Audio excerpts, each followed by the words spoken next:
I'm Alan Kenny, Editorial Director with REIT.com, and I'm at the Atlanta Marriott Marquis Hotel for REITWorld 2014, NAREIT's annual convention for all things REIT.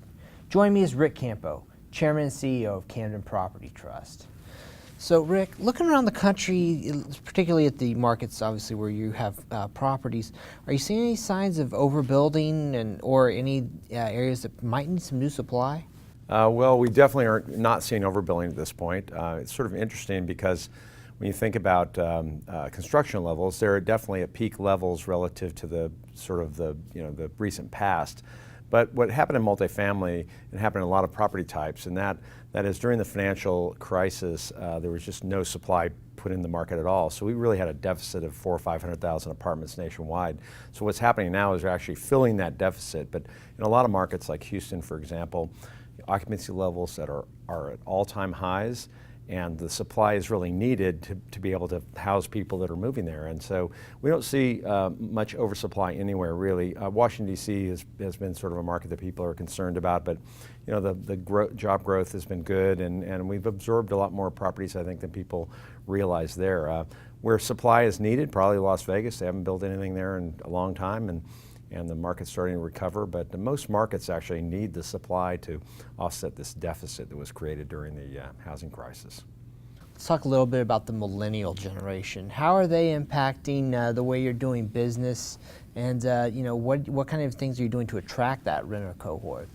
Well, the millennials are having a major impact on our business, big time. They're the prime target audience for our properties, and when you think about the millennials, they sort of grew up in a time where they didn't share bedrooms. They are very independent. They want to live in urban settings, and they definitely are changing what we build and how we build it and how we market. So social media is a big part of the equation. If you're not totally wired and technology savvy, you're in trouble with the millennials. The apartments we're building are smaller, and they're more designed for one person as opposed to multiple people. Millennials are taking longer to get married, longer to have kids, and they're sort of asset light, if you will. They use Uber a lot of them don't have cars, and so when we build an apartment for them, we want a smaller space but a lot more social spaces. So they really want to hang out and go to art studios. We're building a property, for example, in Hollywood that has a recording studio. So they'll be able to go jam and make CDs and DVDs and videos, and art gallery there, art studio there for them to paint. I mean, so you really have to cater to this new customer. And the millennials, they sort of peak. The total millennials peak in 2018 to 20, and then they flatten out. But it's still the biggest consumer out there that's changing the world. Wow, that's really interesting. So let's shift gears, though. I want to talk about your corporate culture. Camden consistently comes up in the lists of the best companies to work for in the United States. I'm sure that's something you're very proud of, but can you explain to us, how does that trickle down to shareholders in terms of creating value for them? Well, the fundamental benefit to shareholders is you have a very enthusiastic and a very focused workforce.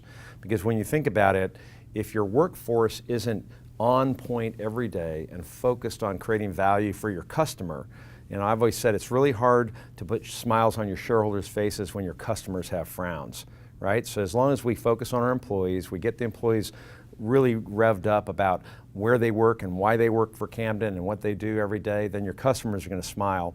If you look at companies that have been in the Fortune 100 Best Work For list, and you compare it to other companies in the S&P 500, those companies on the list, if you just bought them and held them through the list, you have about a 500 basis point premium to the total returns of other companies. So it really does translate into higher shareholder return, because it's all about executing in the field. If you have a better team in the field, you'll have a better result in your financial statements. Right. Well, Ric, thank you so much for your time. Sure. For more on this and other REIT news and analysis, be sure to visit REIT.com.